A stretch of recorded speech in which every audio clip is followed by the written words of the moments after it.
Bismillahirrahmanirrahim. Assalamualaikum warahmatullahi wabarakatuh.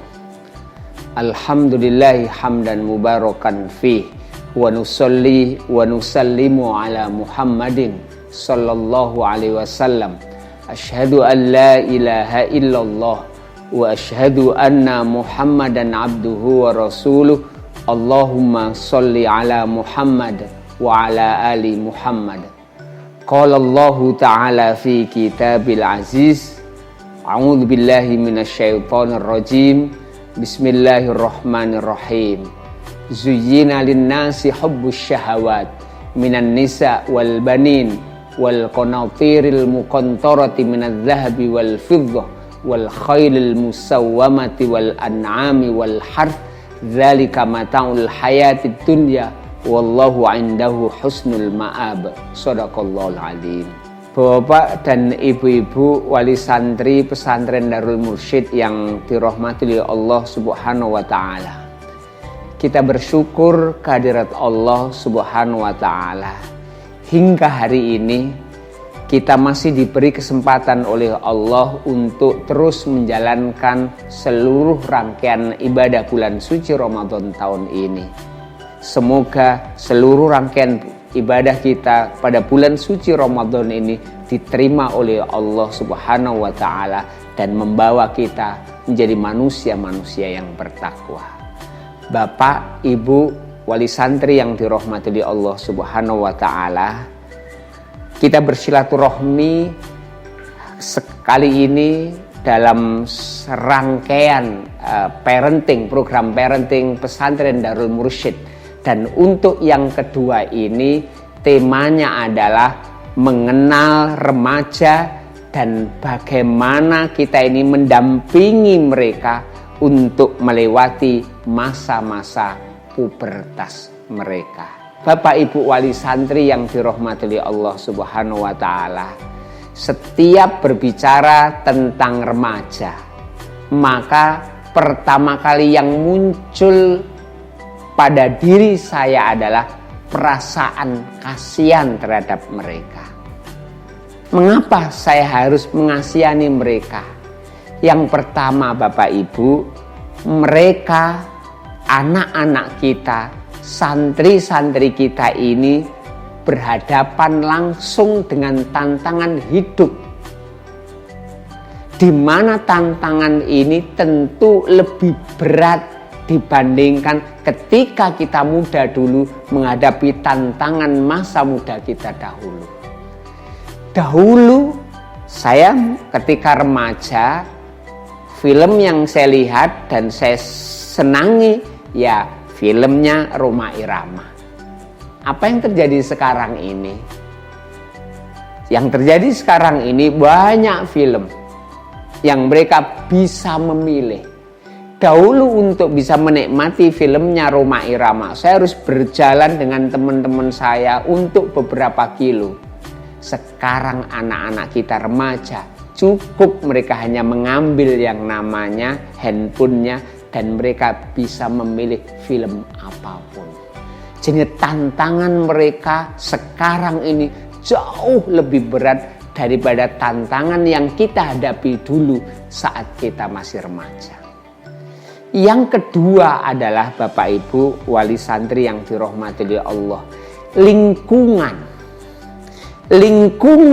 dan teman sebaya mereka sekarang ini jauh lebih berat untuk mendorong mereka ke arah kebaikan daripada lingkungan kita dulu. Sehingga mungkin salah satu alasan kita untuk memasukkan anak-anak kita ke pesantren Darul Mursyid, termasuk saya juga memasukkan 4 anak saya ke pesantren, alasannya adalah masalah lingkungan.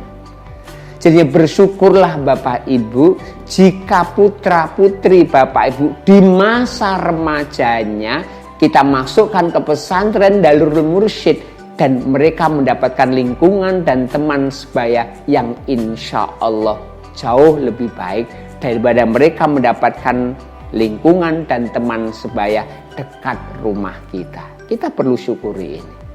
Dan yang ketiga adalah dalam kondisi lingkungan yang belum begitu mendukung anak-anak kita sekarang ini, juga teman sebaya yang tidak terlalu mendukung, justru bekal mereka di dalam mengarungi perjuangan hidup ini lebih sedikit daripada kita. Kita dahulu lebih mandiri dengan kondisi keterbatasan. Tetapi sadar atau tidak sadar, anak-anak kita nampaknya banyak aspek yang kurang mandiri. Kenapa masalahnya? Ya karena cukupnya fasilitas. Rasanya sulit mengajari anak untuk sedikit prihatin. Kenapa? Semua serba ada, semua ada di depan mereka.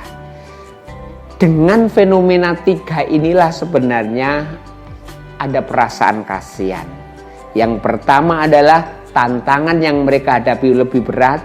Yang kedua adalah lingkungan tidak sebaik dulu. Dan yang ketiga adalah bahwa mereka juga belum cukup bekal kemandirian, karakter, prinsip yang belum terlalu kuat. Akhirnya kita perlu mengasihani mereka. Sehingga kalau ada sedikit masalah, sedikit hal yang kurang baik untuk anak-anak kita, ayo sedikit bersabar untuk mendampingi mereka untuk menghadapi pubertas mereka. Lalu bagaimana mereka harus menghadapi masa pubertas mereka?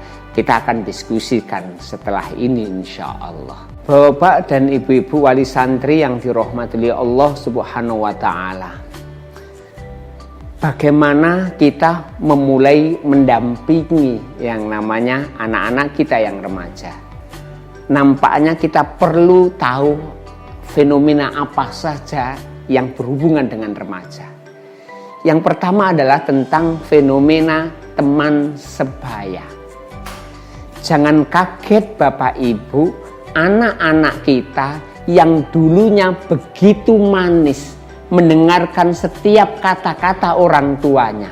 Loh, sekarang ini mereka kurang mendengarkan kata-kata orang tuanya. Lalu siapa yang mereka dengarkan? Yang mereka dengarkan adalah teman sebayanya. Ketika kita bicara tentang anak-anak kita dan teman sebaya, maka disitulah berjalan hukum apakah anak-anak kita itu mempengaruhi teman sebayanya atau justru teman sebayanya akan mempengaruhi anak-anak kita. Bagi anak-anak yang sebelum masa remajanya mereka tumbuh dan berkembang secara mandiri, punya karakter yang kuat, tentu anak-anak ini punya kecenderungan untuk memberi pengaruh kepada yang namanya teman sekelilingnya. Tetapi sebaliknya, anak-anak kita yang kurang mandiri dan selama ini selalu mengikuti prinsip-prinsip orang tuanya karena tidak diberi kesempatan orang tuanya untuk berpendapat, maka mohon maaf, kadang-kadang anak-anak ini cenderung untuk mengikuti pengaruh dari temannya.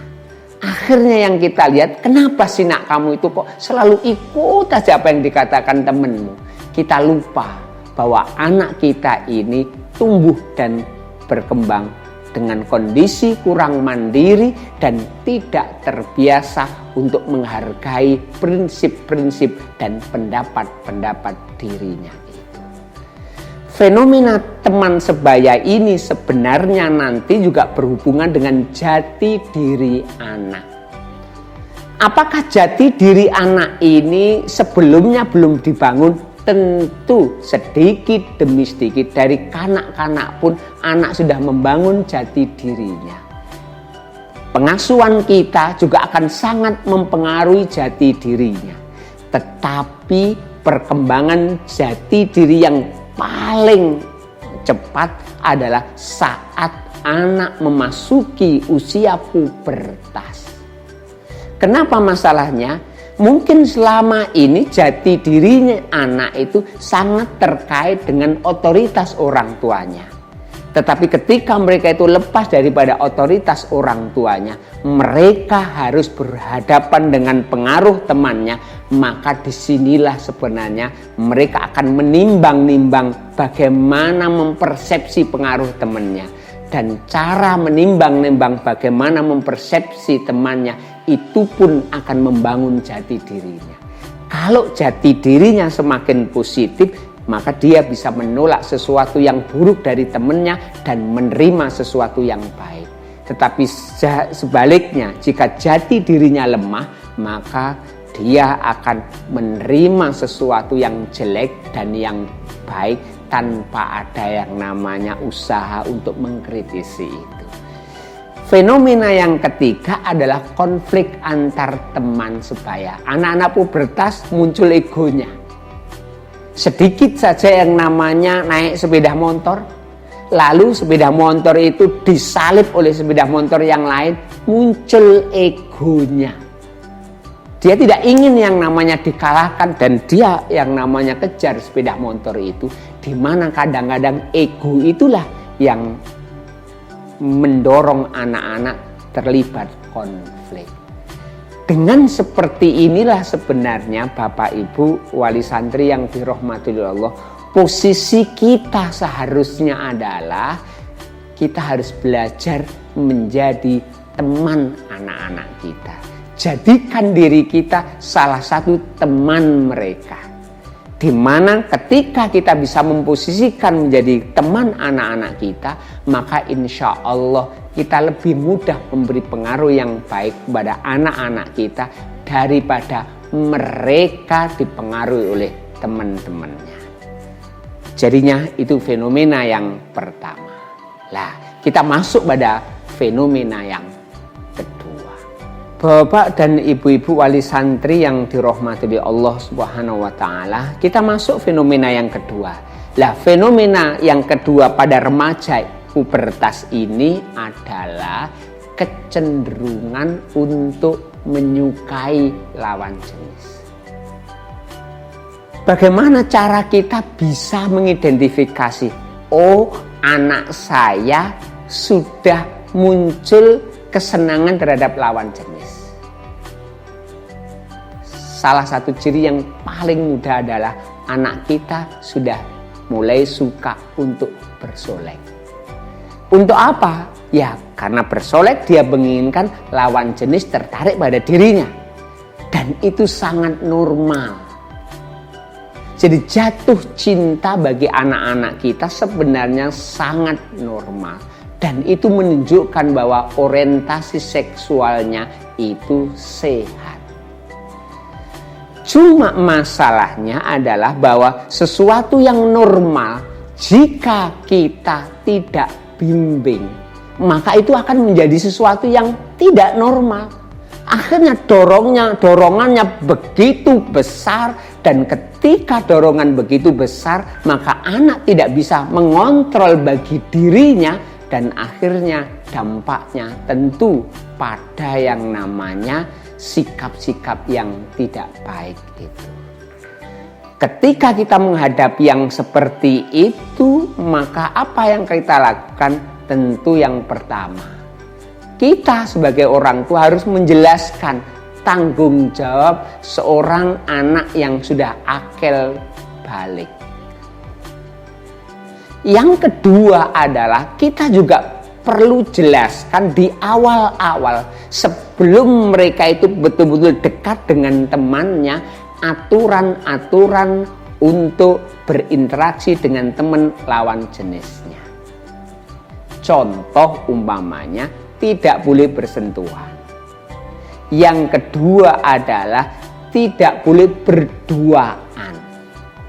Yang ketiga, kalau yang namanya berhubungan lewat telepon, maka yang dibicarakan adalah sesuatu yang memang betul-betul sesuai dengan kebutuhannya. Ada beberapa anak ini yang sampai bermalam-malam itu WhatsAppan dengan teman lawan jenisnya. Ini tentu aturan-aturan ini harus kita jelaskan di awal sebelum anak mengalami betul-betul dekat dengan temannya. Lah, dengan kondisi seperti inilah sebenarnya kita bisa mendampingi anak-anak kita lebih aman ketika mereka itu harus berinteraksi dengan lawan jenis. Yang selanjutnya yang perlu kita perhatikan juga mengenai yang namanya bagaimana menjuruskan libidonya ke arah yang positif. Kalau anak dengan energi besar, libido yang besar, lalu dia di rumah tanpa aktivitas, tentu sangat membahayakan. Maka bersyukurlah beberapa pesantren, termasuk saya melihat di pesantren Darul Mursyid ini, lingkungannya, naik turunnya itu sudah mendorong energi keluar. Belum lagi sarana olahraganya. Maka bagi seorang remaja, olahraga itu sangat baik untuk menyalurkan libidonya. Keikutsertaan mereka di dalam organisasi itu juga akan sangat membantu untuk menyalurkan libidonya. Dan saran saya yang selanjutnya adalah bahwa komunikasi antar orang tua dan anak ketika remaja harus tetap. Kadang-kadang anak-anak itu bertanya sesuatu yang privasi. Ya kita harus menjelaskan itu. Sebagaimana kita pun menjelaskan yang pertama, tanggung jawab seorang akil balik, karakteristik tubuhnya yang berkembang dan lain sebagainya harus dijelaskan. Yang putri tentu berhadapan dengan ibunya, yang putra tentu berhadapan dengan bapaknya. Bapak Ibu wali santri yang dirahmati Allah, ada sedikit masalah mungkin. Satu adalah kok ada beberapa wanita atau anak-anak putri remaja yang dorongan untuk berinteraksi ke lawan jenisnya itu begitu kuat. Ini sedikit penelitian yang perlu saya sampaikan, bahwa ketika anak putri kita mencintai lawan jenisnya, terlalu menggebu-gebu bahkan kehilangan logika nalarnya, kadang-kadang berawal dari kehilangan figur ayah. Maka saya mohon, di usia-usia anak kita remaja terutama putri, hadirlah ayah. Di dekat putri-putri ayah. Kenapa masalahnya? Seharusnya perasaan cinta pertama putri kita ini kepada ayahnya. Bukan cinta-cinta seperti menghadapi anak-anak remaja, tidak. Tetapi rasa hormat, rasa sungkan, rasa mentaati dan mengikuti itu harus dia dapatkan dari figur seorang ayah.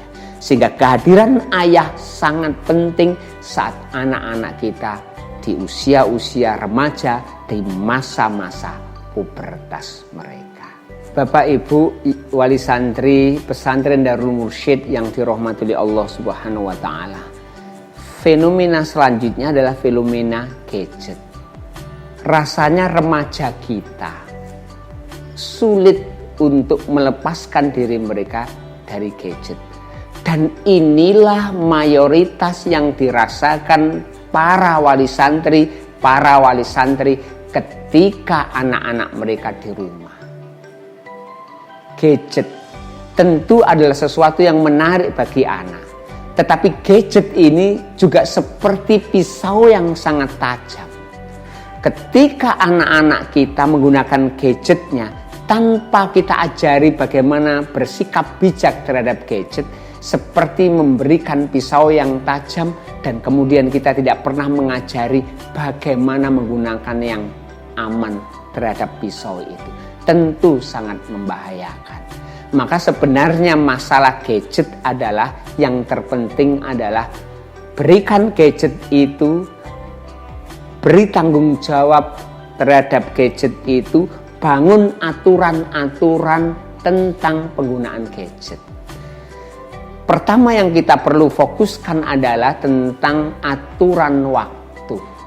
Jadinya ketika kita ini memberikan gadget pada anak-anak kita, tentu kita harus membuat rencana kapan gadget itu boleh dipakai anak-anak kita dan kapan tidak boleh. Bagaimana caranya? Pakai cara blocking time. Apa itu blocking time? Anggap aja lah bahwa kita memblok sebuah waktu dari habis maghrib sampai habis isya tanpa gadget. Itu sudah mengurangi. Kemudian malam hari dari jam yang namanya jam 9.30 sampai sahur maka tidak ada gadget. Itu adalah blocking time. Kalau tidak begitu, maka anak akan terus kecanduan gadget. Nah, pada anak-anak yang lebih kecil, SD, mungkin sistemnya nggak begitu. Gadget mungkin pagi 1 jam, kemudian siang 1 jam, kemudian malam setengah jam. Cukup 2,5 jam di masa-masa liburan seperti ini. Yang kedua tentang gadget adalah tentang penggunaan password. Kita seringkali berhadapan pada anak-anak di mana gadgetnya dikasih kata sandi. Sehingga kita sulit mengontrol gadget itu. Padahal sebenarnya ketika kita pegang gadget anak kita, lalu anak kita merasa tidak nyaman, berarti ada sesuatu yang disembunyikan. Kita bolehlah di rumah itu semuanya ada passwordnya. Handphone saya ada password, handphone anak saya ada password, dan semua ada password. Tetapi sebaiknya di rumah kita ini semua password diketahui oleh seluruh anggota rumah. Tidak ada yang rahasia. Lah, untuk apa password itu? Ketika handphone ini ketinggalan di tempat di luar rumah, maka itu masih tetap terpassword dan aman yang namanya isinya. Tetapi bagi orang di dalam rumah, handphone ini sesuatu yang tidak yang namanya rahasia. Lah, kenapa sih kita ini? Karena di dalam yang namanya handphone itu, ya Allah, ada yang positif loh. Tapi mohon maaf, banyak sekali konten-konten yang pornografi. Dan kita tahulah kenapa kita ini menghindarkan anak-anak kita tentang konten pornografi. Bu Eli Risman sering bicarakan bahwa pornografi itu lebih membunuh daripada narkoba. Kenapa masalahnya? Ada 3. Yang pertama adalah ketika seorang anak sudah kecanduan pornografi, terpapar oleh pornografi, maka logika nalarnya bermasalah. Yang kedua adalah ketika seseorang itu sudah terpapar dan kecanduan konten pornografi, maka sebenarnya dia masa kecanduannya tidak ada batasnya. Dari muda sampai tua pun itu tetap ada. Dan itu sulit dihilangkan. Dan yang ketiga, ketika seorang anak sudah terbiasa melihat konten-konten pornografi, maka di otaknya itu ada perpustakaan pornografi. Dan itu kalau ada kesempatan saja untuk melihat atau untuk melakukan yang bersentuhan dengan pornografi, maka dia lakukan. Dan ini sangat berbahaya.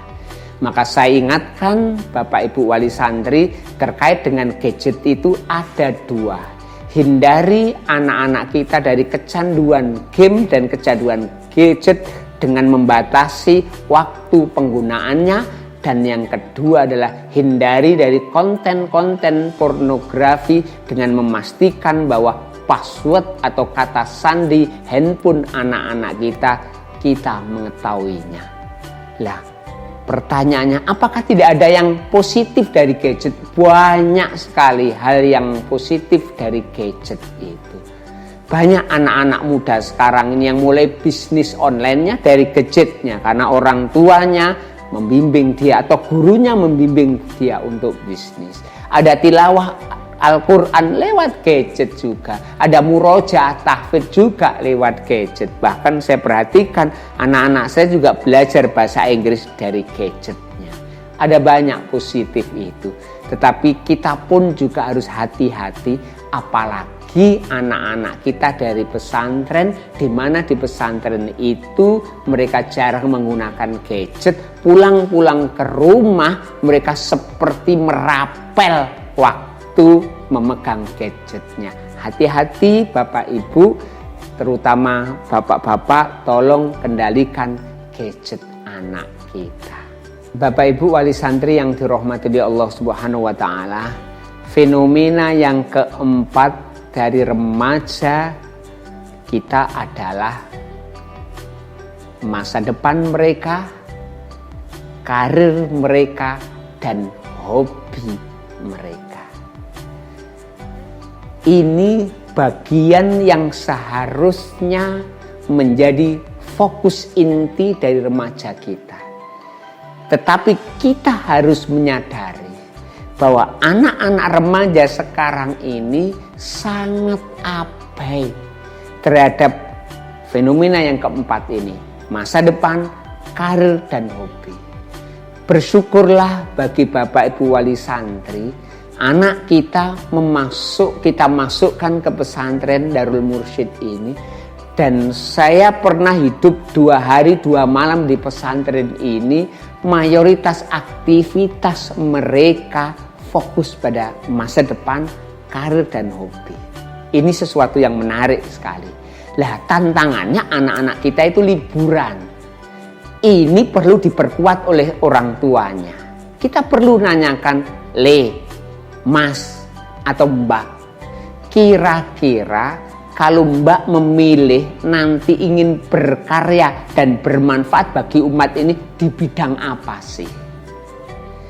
Terus kemudian kita tanya, saya lihat pada waktu kecil kamu punya kesenangan menggambar loh. Hari-hari ini kok saya lihat kamu lebih jarang menggambar. Coba ya mama ambilkan gambar dan kamu mencoba lagi.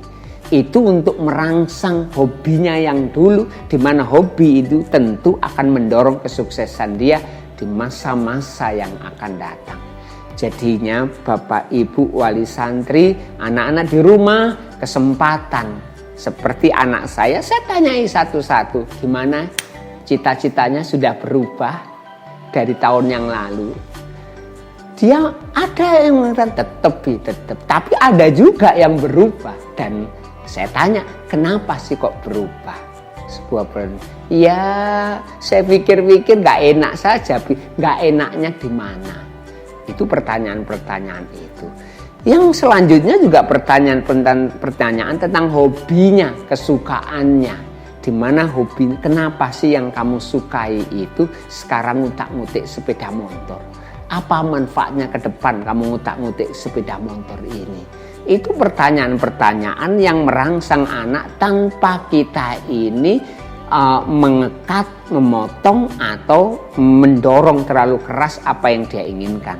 Dengan bertanya banyak kepada anak-anak, maka insya Allah selama anak-anak di rumah kita harus tahu yang namanya masa depan, karir, dan hobi yang akan mereka lewati. Bapak dan ibu-ibu wali santri yang dirahmati Allah Subhanahu wa taala, kita sudah mengetahui fenomena yang dihadapi oleh remaja. Saya ulang lagi, yang pertama adalah fenomena teman sebaya, yang kedua adalah interaksi lawan jenis, yang ketiga adalah fenomena gadget, dan yang keempat adalah masa depan, hobi, dan karir mereka. Lalu apa yang harus kita lakukan sebagai orang tua di dalam konteks mendampingi anak-anak remaja kita melewati masa pubertas mereka? Ada 4 langkah yang bisa kita lakukan. Yang pertama adalah bersahabat dengan mereka. Yang kedua adalah bersinergi. Yang ketiga adalah menjadi coach bagi mereka. Dan tentu yang keempat adalah menjadi teladan bagi anak-anak kita. Yang pertama kita bahas tentang bersahabat. Sebelum kita melewati pada hal-hal yang kedua, ketiga, keempat, kita masuk yang pertama adalah bersahabat. Bersahabat itu adalah menjadi pendengar mereka. Jika anak-anak remaja kita masih mau curhat kepada bapaknya, kepada ibunya, maka insya Allah mereka masih aman. Maka tugas kita sebagai orang tua adalah menjadikan diri kita siap mendengarkan dan mereka merasa aman untuk didengarkan ceritanya. Itu yang pertama untuk tugas sahabat ini. Karena sahabat adalah orang yang paling dipercayai oleh anak-anak kita. Yang kedua adalah memahami gaya dan situasi remaja.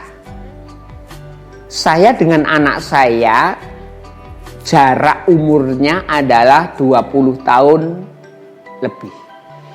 Tentu yang namanya dengan jarak yang begitu lebar ini, karakteristiknya, gayanya, caranya berbeda.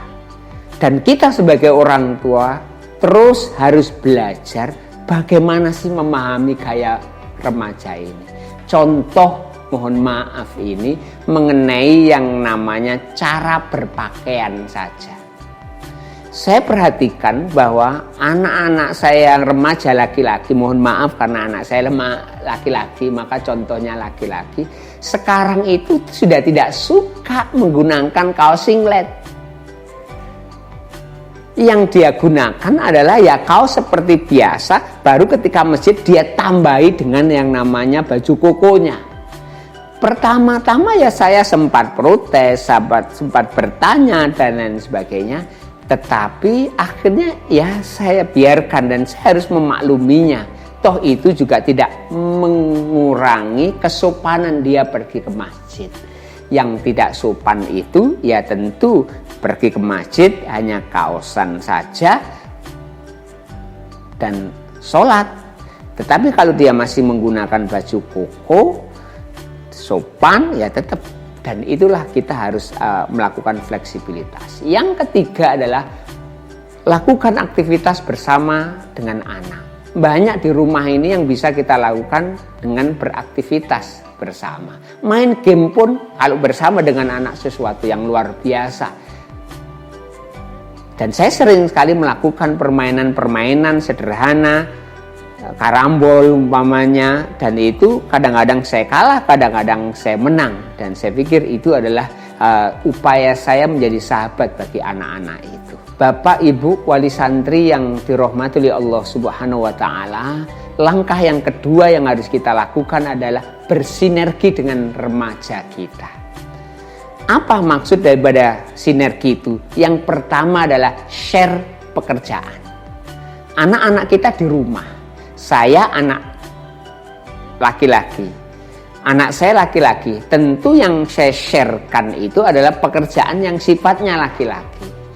Kalau biasanya saya mencuci sepeda motor, mencuci mobil, saya lakukan sendiri, tentu di saat-saat liburan begini kita perlu men-sharekan. Dan mohon maaf juga, saya pun sering meng-sharekan pekerjaan itu kepada anak di aspek pekerjaan-pekerjaan yang sifatnya yaitu memasakkan yang namanya menggoreng, kemudian memasak nasi dan sebagainya, bisa sharekan kepada anak remaja saya.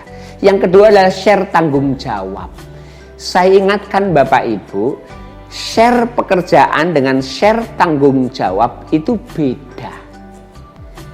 Share tanggung jawab itu memberikan semua aspek dari pekerjaan itu sampai goal terakhirnya tercapai itu pada anak.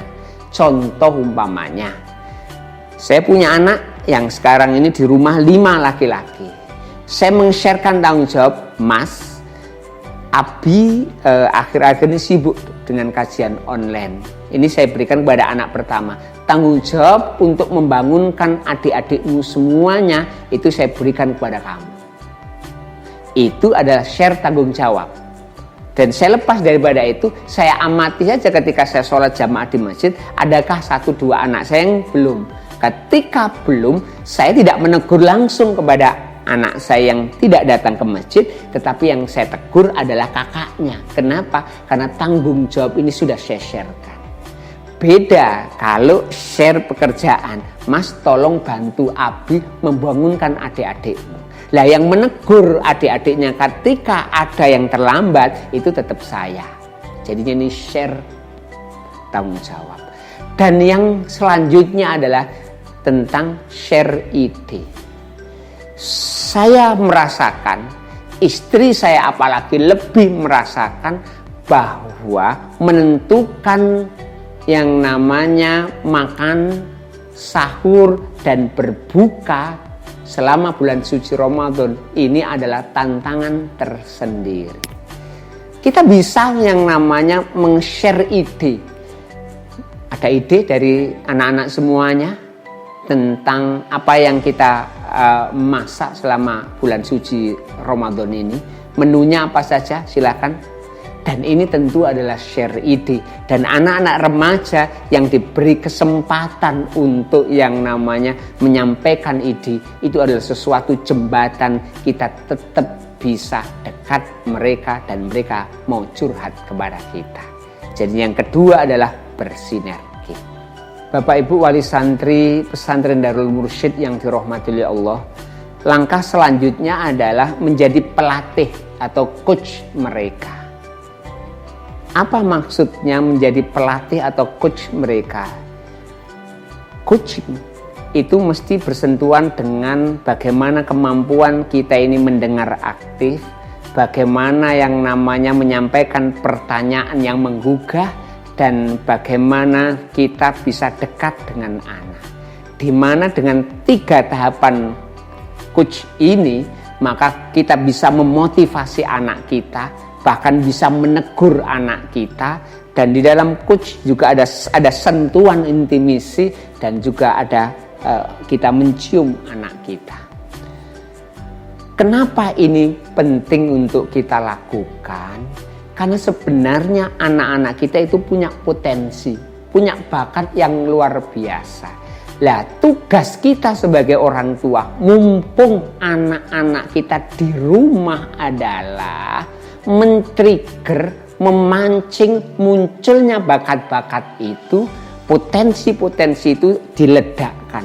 Dan cara meledakkannya adalah yang pertama adalah mendengar mereka secara aktif, yang kedua adalah bertanya yang menggugah, dan yang ketiga juga melakukan pendekatan. Apapun yang disampaikan oleh mereka kita tanya, oh ya, kira-kira manfaatnya apa itu?